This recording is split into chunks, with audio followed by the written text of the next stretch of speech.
So what's going on, guys? MrDalekJD here, and I have a crazy, huge Easter egg step in the main quest for the Shadows of Evil Zombies map. This is part of the main Easter egg quest, so give this video a big fat thumbs up on the like button for this crazy revelation of a find. Now, you can only do this further step from the previous one if you're playing with 4 players. You can't do this on solo, you can't do it with 2 players or with 3 players, it simply doesn't work. And if you guys are confused on what's going on, the current step in this video is we're killing the Shadow Man. And if you don't know how to get to this step, then make sure you check the first link down below in the description to tell you guys how to do that. There's a lot of things you have to do before you'll get to this step, and this won't make a lot of sense unless you've seen that and you understand what's going on. So once we have 4 players in the game and we've done all the steps up to this part and we get inside the rift, we go and activate these gatekeepers, and the Shadow Man will come out of his bubble and he'll disappear around this area. We keep shooting him and eventually back up towards the rift table,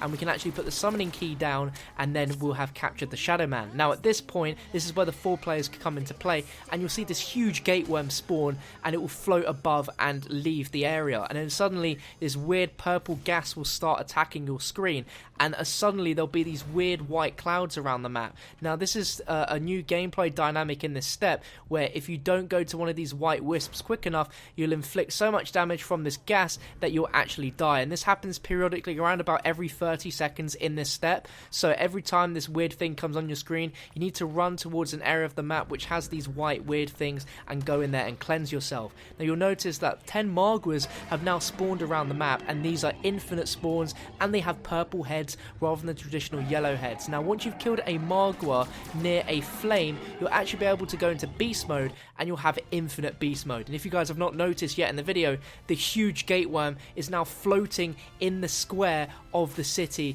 and there's 3 gatekeepers around it and a gatekeeper in the sky above the train tracks. Now also around the map will be these purple squares, which you may have noticed in a similar step to do with the flag. If you step on these when you're a human, they will inflict damage on you, but if you're in beast mode, you can actually walk over these and they will disappear and no longer be able to inflict any damage to anyone who is human. And this is the part we're kind of stumped on from this point onwards. We know that we can squish the gateworm by taking the train that squishes it, and it disappears for around about 10 seconds, and if you zap the gatekeepers, it makes some sort of weird noise, which definitely sounds like they've been activated, but we don't know what to do past this step. You cannot advance through this step at all without completing it. It will be an infinite spawn of Marguas. There are no zombies that spawn on this round whatsoever, and you have infinite beast mode unless the Marguas take damage to you, or you decide not to go and cleanse yourself during the crazy purple gas thing that happens around about every 30 seconds